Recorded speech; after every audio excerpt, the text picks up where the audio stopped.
Durante o mês de outubro, o Brasil vai vivenciar dos dias 14 a 20 a 21ª Semana Nacional da Ciência e Tecnologia, que traz como temática Biomas do Brasil, diversidades, saberes e tecnologias sociais.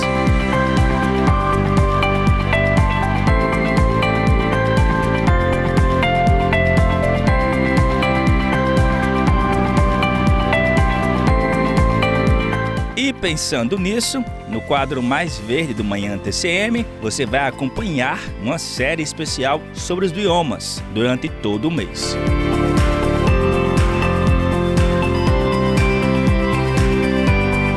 A cada episódio vamos explorar um dos nossos biomas, destacando sua biodiversidade.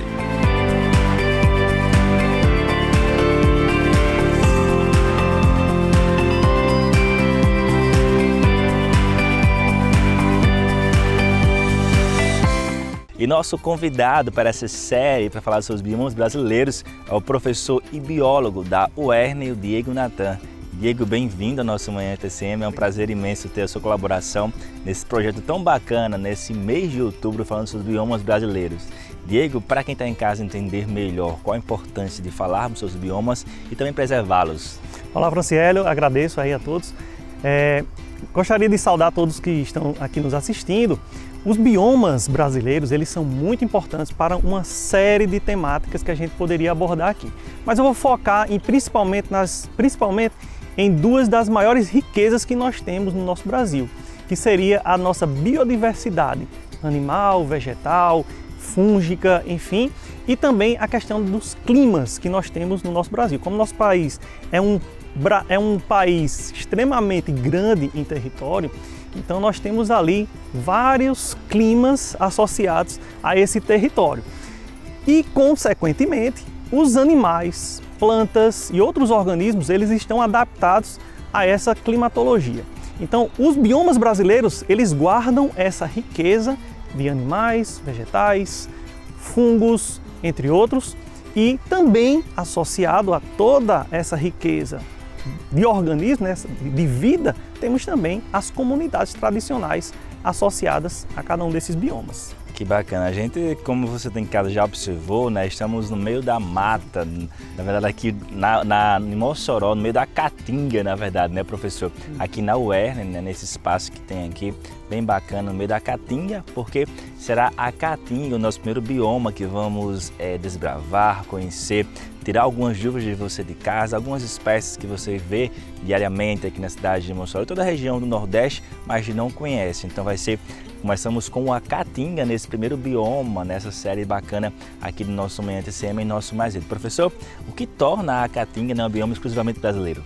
A Caatinga, eu gosto muito de começar falando sobre a Caatinga, que ela traz primeiro uma característica poética, né? A Caatinga, como o nome já diz, ela é uma mata branca. Por quê? Justamente nesse período em que nós estamos aqui, atualmente, ela fica assim, esbranquiçada, poucas folhas nas árvores. Então, existe uma série de adaptações que as plantas e os animais apresentam aqui. Mas o que torna a Caatinga um bioma exclusivamente brasileiro? É justamente os organismos que aqui estão. Então, nós temos uma biodiversidade que só existe aqui no nosso país.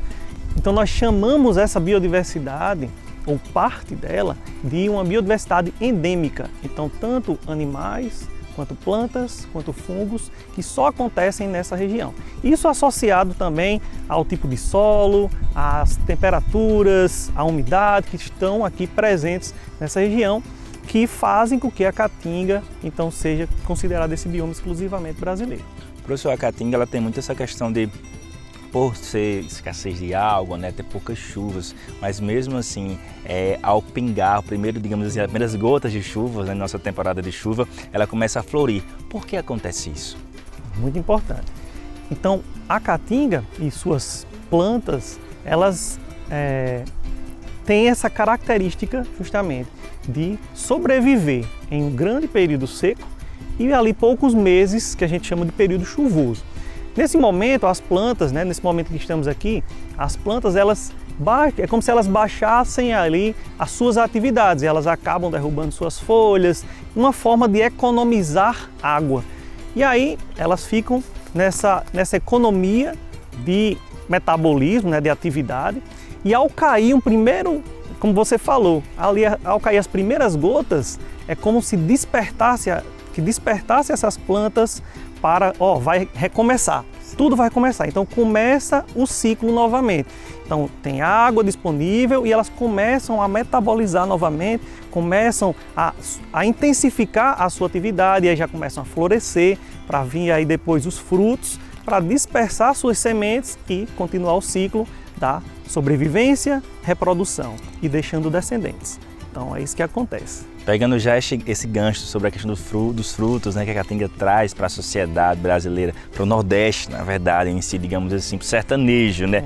Quais os benefícios na questão do fruto e também em vários tipos de remédios, né, que a Caatinga traz para o nordestino, professor? Pronto. Os frutos da Caatinga, tem vários frutos que são utilizados, principalmente pelas comunidades tradicionais, né, que conhecem muito bem, por exemplo, aqui o fruto do cardeiro ou mandacaru, do xique-xique, da coroa de frade. Então, esses frutos, eles são utilizados por alguns, principalmente pelos sertanejos, por outras pessoas. Então, quando eu estou em aula de campo com meus alunos, eu digo, isso aqui é o frutinho tal, e a gente degusta aquele fruto ali, mas sobretudo para a fauna que está nesse ambiente. Então, a fauna da Caatinga, né, aprendeu, né, ao longo aí de milhares de anos, aprendeu a sobreviver com esses frutos que as plantas da Caatinga oferecem para eles ciclo após ciclo. Então, chuva seca. Então, no período seco, nós também encontramos alguns frutos, principalmente alguns animais que encontram mais facilmente, né, onde é que estão esses frutos aí, nas cactáceas, que são os cactos, a maioria das vezes aí, que tem esses frutos carnosos e são, né, muito importantes para a sobrevivência desses animais.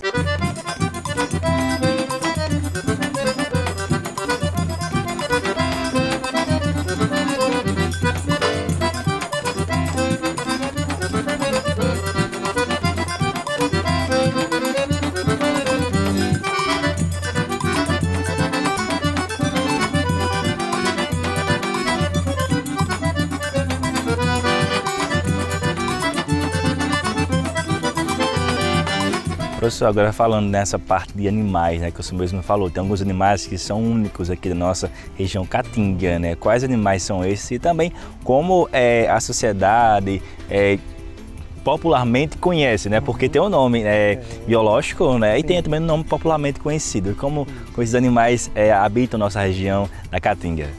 Esses animais, né? A gente tem aqui grupos de animais, pequenos roedores, a gente tem também o que chamamos de pequenos gatos, né? São os gatos do mato, ou são os felinos, né, do mato aqui na Caatinga. A gente tem alguns primatas também aqui na área da Caatinga, mas a gente conhece mais aqueles que temos uma visibilidade, digamos assim, um pouco mais comum. Por exemplo, estamos andando ali e a gente vê aqueles pequenos lagartos. Sim. Então, calango, a gente está vendo ali. O tatu, né, o tatu-peba, o pessoal costuma ver em algumas localidades, aquele tatu-peba ali, mas já outros animais, eles têm hábitos mais noturnos. O cachorro do mato, as raposinhas, né, do mato, ali você tem os gatos, gato do mato também, chamado gato do mato, e outros animais que têm esses hábitos noturnos, então a gente não está muito acostumado a vê-los, mas eles estão aí o tempo todo espalhados pela Caatinga. Professor, agora falando num ponto da Caatinga, né, que infelizmente está afetando nosso bioma, né, que é sobre a desertificação. Professor, como é que está sendo debatido, como podemos ajudar, né, a combater, diminuir a desertificação na nossa Caatinga? A desertificação é um problema realmente muito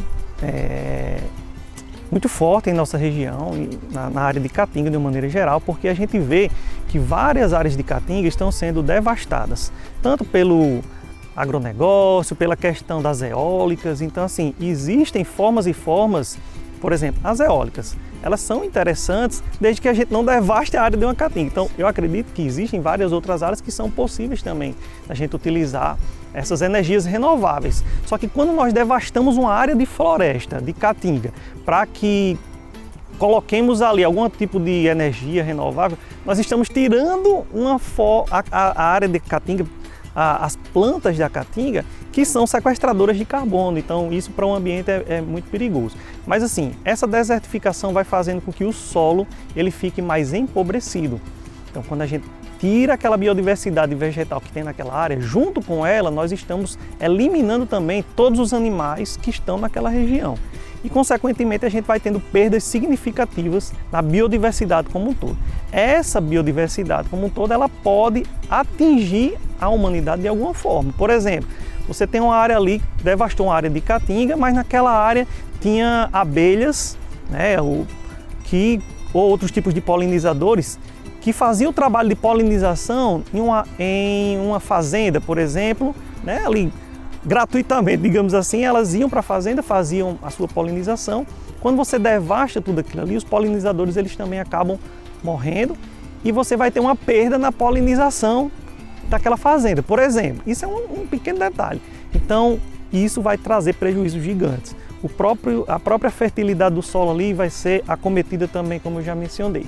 E a biodiversidade como um todo. Quando a gente perde biodiversidade, a gente está perdendo aí os serviços ecossistêmicos de uma maneira geral. E isso aí é bem perigoso. Professor, agora falando nas principais dificuldades para conservar a fauna e a flora da nossa caatinga, quais são essas? As principais dificuldades? Sim. As principais dificuldades que nós temos para manter essa fauna e a flora estão focadas principalmente em projetos de conservação. Então nós temos que cada vez mais estimular a própria universidade, órgãos públicos e órgãos privados que invistam mais nesses projetos de conservação da flora e da fauna. É o que nós temos tentado fazer aqui, por exemplo, no nosso laboratório de ecologia e sistemática vegetal aqui da UERN, em que desenvolvemos trabalhos de pesquisa junto aos alunos de graduação, de pós-graduação, focados principalmente em reconhecer essa flora da nossa região. E conhecendo, a gente não consegue preservar o que a gente não conhece. Então nós precisamos conhecer para poder preservar e conservar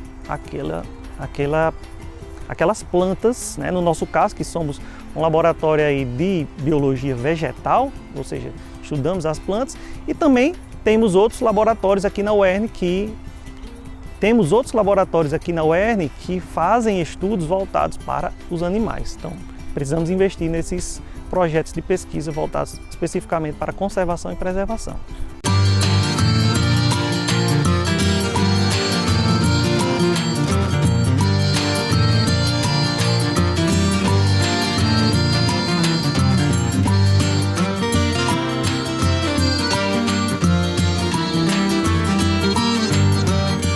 Professor, agora pegando um gancho nessa parte de conservação e preservação, o que pode ser feito, né, para tentar restaurar áreas degradadas da caatinga? Essas áreas degradadas, elas também necessitam de políticas que façam aí projetos específicos, né, de restauração.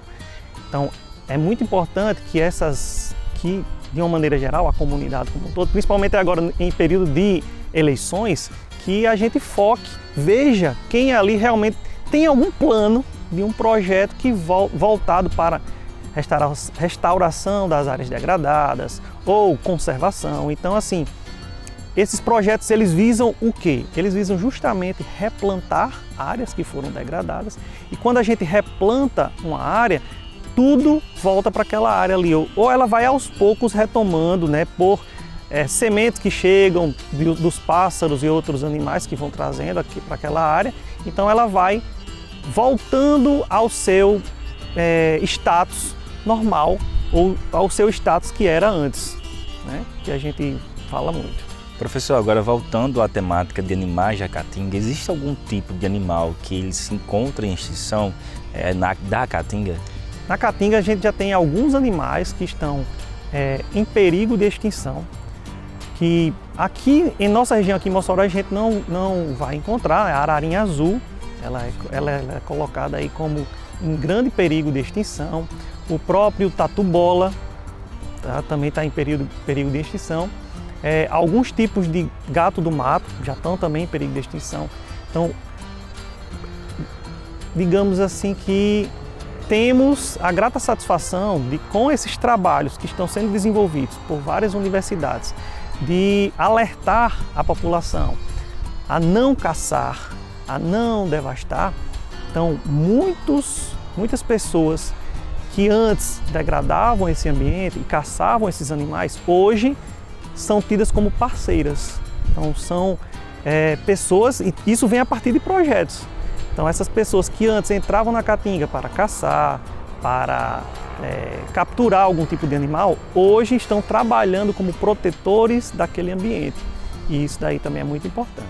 Professor, agora falando na parte de equilíbrio ambiental, né, todo o nosso Brasil, como a conservação do nosso bioma Caatinga, né, pode ajudar outras regiões? Tem alguma coisa, uma conexão, digamos assim, entre as regiões, entre os biomas do Brasil, na parte de equilíbrio ambiental? A conservação do nosso bioma, se a gente mantém o nosso bioma, veja, o bioma Caatinga, ele corresponde a cerca de 10% do território nacional. É uma parcela significativa do nosso país. Então, se a gente conserva todo esse bioma, nós estamos protegendo outros biomas vizinhos, porque existe aí por trás do nosso bioma, existe toda uma questão de ciclos hidrológicos, do ciclo da água, do ciclo do carbono. E esses ciclos, eles se interconectam em todo o Brasil. Então, por exemplo, às vezes, o que a gente escuta muito falar hoje nos meios de comunicação, o que as queimadas do sul, o que as queimadas do Pantanal, da Amazônia, tem a ver com a gente que está aqui na Caatinga, no Nordeste, né? Então, tudo há uma ligação entre eles e não seria diferente com a Caatinga. Então, por exemplo, a própria mata ciliar que nós temos em área de Caatinga, que seria aquelas regiões que muita gente acha que a Caatinga é só a seca, é só o seco total. Mas na Caatinga nós temos muitas áreas ali de rios, de barragens. Então aquelas áreas ali que circundam os rios, que a gente chama de mata ciliar dentro da Caatinga, elas também são afetadas se nós mexemos em todo o ecossistema. Professor Nelson, muito obrigado, tá? Foi muito bom poder conhecer um pouco do nosso bioma Caatinga com o senhor nesse projeto tão bacana, nessa série tão bacana que fala, né? Faz parte do bioma brasileiro, trazendo para você de casa um pouco dos nossos biomas. Nosso primeiro bioma foi esse, a Caatinga, né? Esse projeto, ele faz parte do nosso quadro Mais Verde, também dentro da 21ª Semana Nacional de Ciência e Tecnologia, né? A gente sabe o quanto é importante trabalhar esses biomas. Professor Nelson, muito obrigado, viu? Eu que agradeço, então, pela oportunidade. Deixo um grande abraço para todos e vamos lá proteger e conservar a nossa Caatinga. E próxima semana tem mais biomas aqui em nosso Mais Verde, do nosso Manhã TCM. Valeu!